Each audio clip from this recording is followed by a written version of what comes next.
Assalamualaikum warahmatullahi wabarakatuh. Perkenalkan, nama saya Fitriani SPD, calon guru penggerak angkatan 10 dari SMA Negeri 2 Tengkuno, Kabupaten Muna.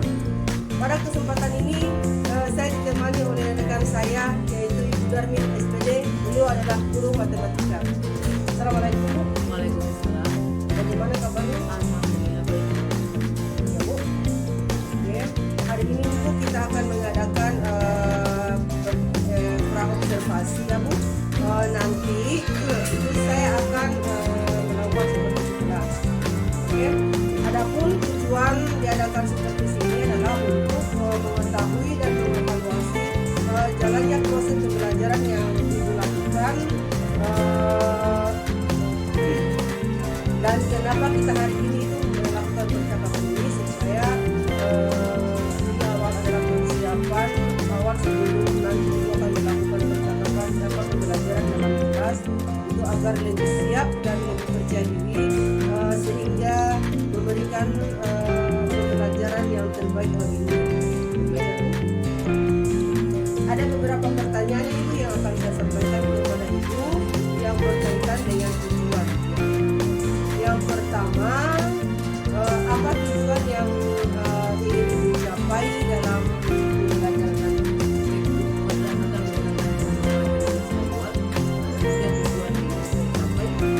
Pada bab eksponen ini, yang pertama adalah harapan siswa dapat mengidentifikasi sifat-sifat eksponen.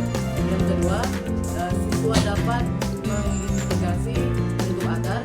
Yang ketiga, siswa dapat menyelesaikan masalah-masalah dalam kehidupan sehari-hari yang berkaitan dengan Baik. Jadi ada 3 ya Bu yang pembelajaran yang dilakukan nanti ya. Nah, bagaimana dengan area pengembangan yang ingin Ibu capai? untuk area pengembangannya yang ingin saya capai dalam proses belajar itu adalah bagian pengetahuan dan keterampilan. Baik, jadi area pengembangan yang ingin Ibu capai itu adalah bagian keterampilan dan bagian pengetahuan ya Bu. Iya. Nah, saya ingin mendengarkan rancangan pembelajaran yang ingin Ibu terapkan dalam kelas. Mungkin seperti strategi pembelajarannya, kemudian modul pembelajarannya atau metode pembelajarannya. Ya, baik Bu. Untuk strategi yang saya gunakan adalah pembelajaran berdiferensiasi berdasarkan kesiapan belajar siswa yang diintegrasikan ke dalam pembelajaran sosial dan emosional, begitu Bu. Saya akan membagi kelompok sesuai dengan kemampuan, keterampilan dan keaktifan siswa, begitu Bu. Dan untuk problem saya menggunakan model PBL. Oh, baik ya Bu. Jadi problem di sini ada PBL ya Bu. Apa ini program basic learning toh? Ya, betul. Oke. Untuk metode Bu begini, ada metode yang saya gunakan itu adalah diskusi kelompok, tanya jawab dan penugasan. Oke, baik. Jadi rencana yang Ibu terapkan di dalam kelas menggunakan strategi pembelajaran berdiferensiasi yang diintegrasikan dalam KSE ya, atau problemnya itu menggunakan problem based learning atau metode diskusi kelompok tanya jawab atau maupun penugasan. Iya, benar. Oke. Bagaimana dengan media yang Ibu gunakan di dalam kelas? Untuk media pembelajaran saya menggunakan beberapa media. Yang pertama ada gambar, ada APD, kemudian ada tampilan PowerPoint dan ada laptop. Oke. Kira-kira kapan ini Bu akan melakukan pembelajaran tersebut? Di hari apa? Di kelas berapa dan di jam keberapa? Kebetulan saya ada jadwal di kelas 10 Anggrek di hari Selasa di jam 6.30. Nanti di hari Selasa ya Bu udah akan di depan di kelas anggrek jam 6.07 itu saya akan datang ke kelas Ibu. Saya akan melihat dan mencatat hal-hal apa saja yang terjadi dalam kelas ya Bu. Baik. Nanti setelah Ibu lakukan kegiatan observasi atau pembelajaran dalam kelas, kita adakan percakapan yang terakhir ya Bu, yaitu percakapan pasca observasi. Bu, sebelum kita akhiri, kira-kira apa yang Ibu dapatkan dari percakapan kita hari ini? Alhamdulillah dengan percakapan hari ini saya bisa mendapatkan gambaran tentang metode pembelajaran Ya. yang akan saya gunakan nanti. Kemudian saya memperoleh gambaran tentang strategi pembelajaran yang akan saya gunakan di pembelajaran selanjutnya dan media apa yang saya akan gunakan. Baik Bu, terima kasih sudah bersedia berbincang dengan saya di pra observasi ini. Nanti kita bertemu di dalam kelas, kemudian insya Allah kita ketemu di hari Selasa di kelas anggrek dan jam 6 untuk berjumpa. Demikian percakapan kita hari ini, sampai ketemu di hari Selasa depan di percakapan pasca observasi minggu depan. Assalamualaikum warahmatullahi wabarakatuh.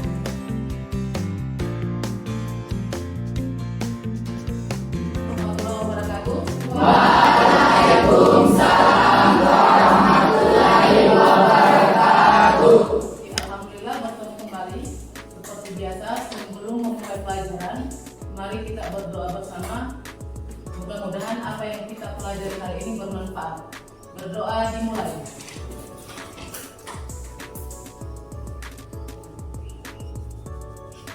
Doa selesai. Sebelum mulai pelajaran, seperti biasanya saya absen dulu.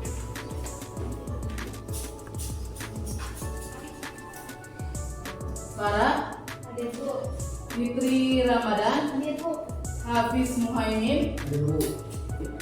Oke. Sebelum kita lanjut materi, yang lalu saya sudah jelaskan beberapa materi tentang eksponen. Siapa yang bisa menyebutkan satu hal saja mengenai pelajaran-pelajaran sebelumnya? Eksponen. Apa itu eksponen? Liana, apa itu eksponen?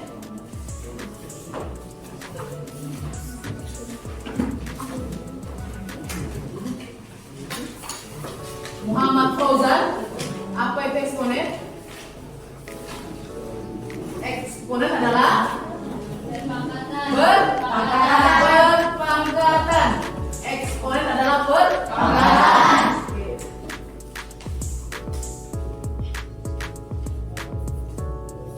Eksponen dan logaritma. Sebentar nanti kita lihat, saya tampilkan nanti di layar. Tapi sebelumnya saya tuliskan dulu di logaritma.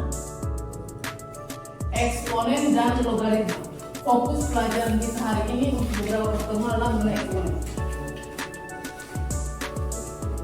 Ada beberapa yang sudah tahu bahwa eksponen adalah berpangkatan. Siapa yang bisa menjawab soal saya mengenai eksponen? Misalnya, yang lalu saya sudah pernah jelaskan, 3 dipangkat 2. Contoh, aku seksi dulu sedikit. 3 dipangkat 2, 9. Siapa yang bisa menjelaskan kenapa hasilnya 9? Karena ini. Sebentar, yang apa namanya? Ode Nur Hasanatu, yang lain mendengarkan dulu. Kenapa 3 pangkat 2 sama dengan 9? Karena 3 dikali 3 sama dengan 9. 3 merupakan bilangan pokok. 2 merupakan bilangan pangkat. Jadi 3-nya ditulis sebanyak 2 kali. Sehingga 3 dikali 3 hasilnya 9. Dari pelajaran ini yang lalu kita sudah hubungkan pada pekerjaan kita di lembar eksplorasi. Kita sudah jawab bersama-sama soalnya. Di situ soal mengenai contoh ada seorang yang dijangkit virus, setiap prosesnya menulari 2 orang. Karena setiap menulari 2 orang, itu bagian sebelumnya, menulari 2 orang sampai beberapa tahapannya selalu menulari 2 orang, maka berarti bilangan pokoknya adalah 2. Maka pangkatnya adalah setiap prosesnya. Kalau di proses pertama berarti pangkat 1. Kemudian selanjutnya pangkat 2. Maka dari situ kita temukan konsep dari eksponen. Prosesnya kita bilangan pokoknya yaitu 2 pangkat n. N bilangan proses pertama adalah 1, yang selanjutnya adalah 2. Kita urutkan sesuai dengan tahapan-tahapannya. pada kesempatan hari ini dari rumus yang kita temukan, kita akan menerapkannya dalam bentuk soal-soal latihan. Karena teorinya sudah yang lalu, kita eksplorasi sudah. Nah, sebelum kita masuk ke materinya, nah sedikit dulu supaya memiliki fokusnya tidak kemana-mana karena sudah siang hari. Coba seperti biasa kita explain dulu. Fokus, semua fokus. Angkat tangan kanan. Yang salah berarti dapat sanksi. Kasih, pertama masih kasih kesempatan dulu. Ulangi. Angkat tangan kiri. Pegang kuping kiri. Oke. Ulangi. Angkat tangan kanan. Tangan kanan pegang kuping kiri. Bisa? Kuping kirinya mana? Tangan kanannya mana? Antuk. Ulangi. Tangan kanan, angkat jempol kanan. Kelingking kiri. Kedua jempol kanan.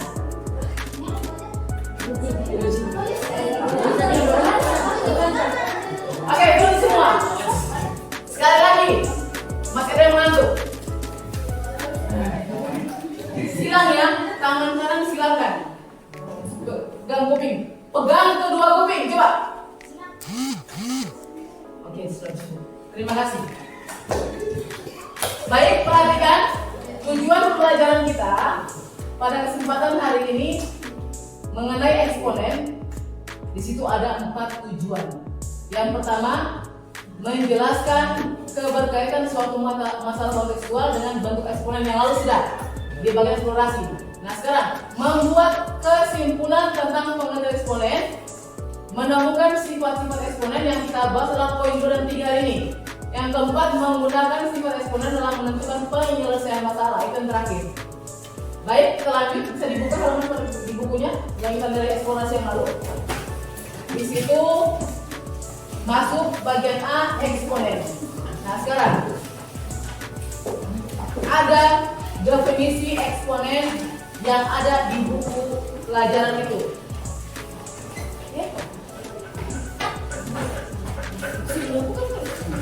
Sudah dilihat? Ya, saya tampilkan di layar juga. Ada materinya di sini.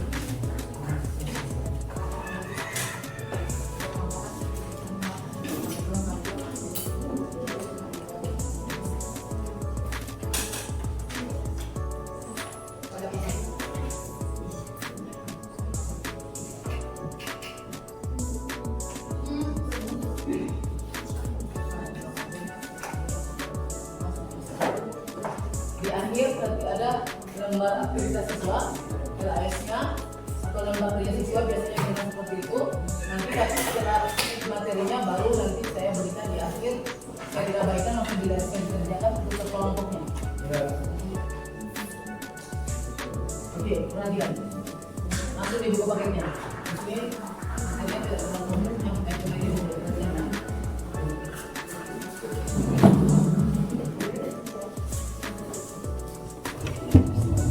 Sifat eksponen. Perhatikan buku paketnya. Tidak perlu saya baca lebar karena masing-masing punya buku. Pada halaman 21. A pangkat M, perhatikan A pangkat M kali A pangkat M sama dengan kalau dikali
sebelum kita akhiri kegiatan hari ini, kalau ada silakan ditanya. Sekarang.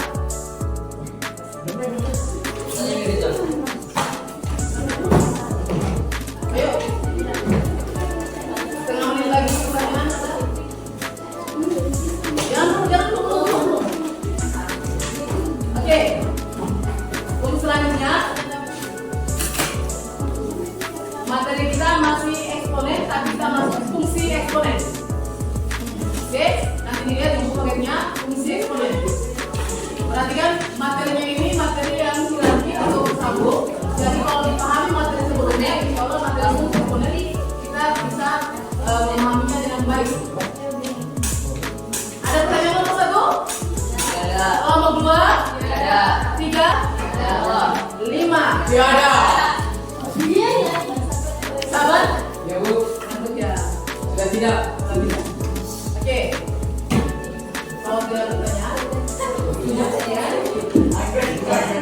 Untuk materi hari ini sama-sama kita ucapkan alhamdulillah.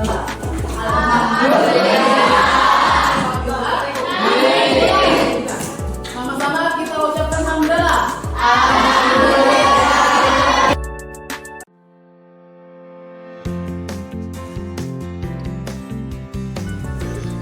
Assalamualaikum warahmatullahi wabarakatuh.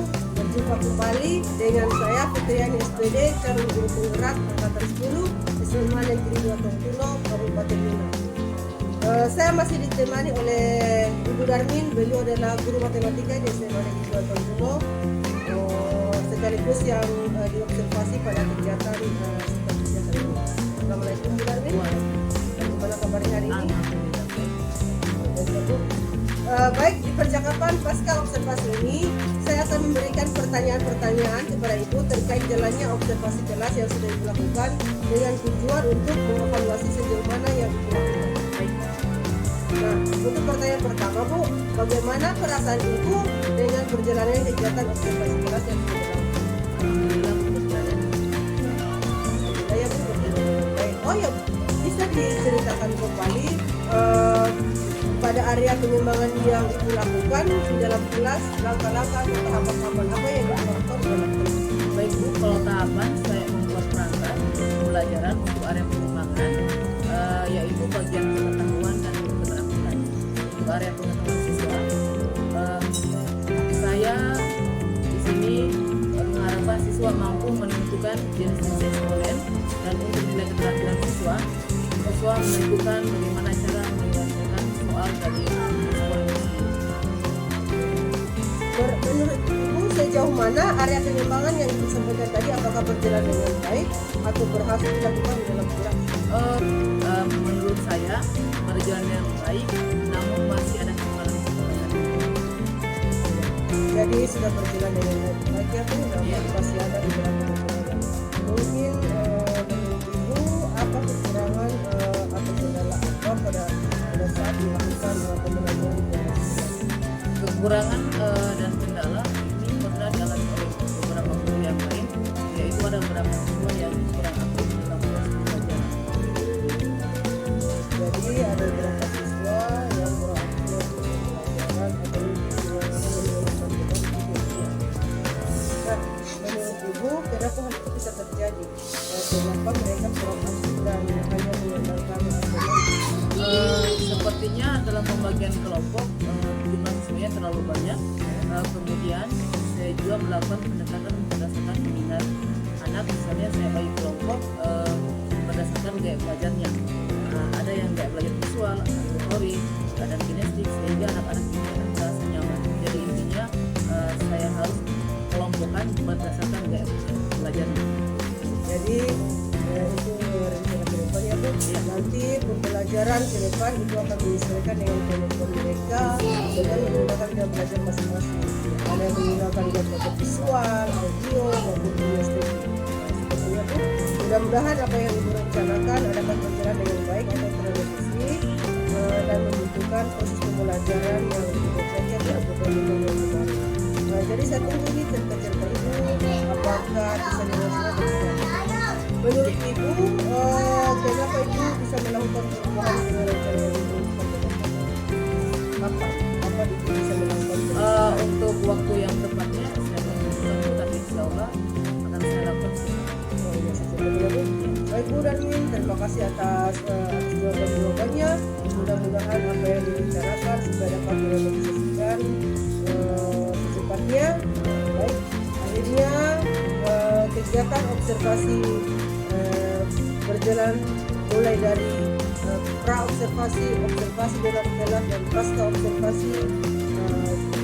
Terima kasih Bu, dan saya ucapkan Assalamualaikum warahmatullahi wabarakatuh.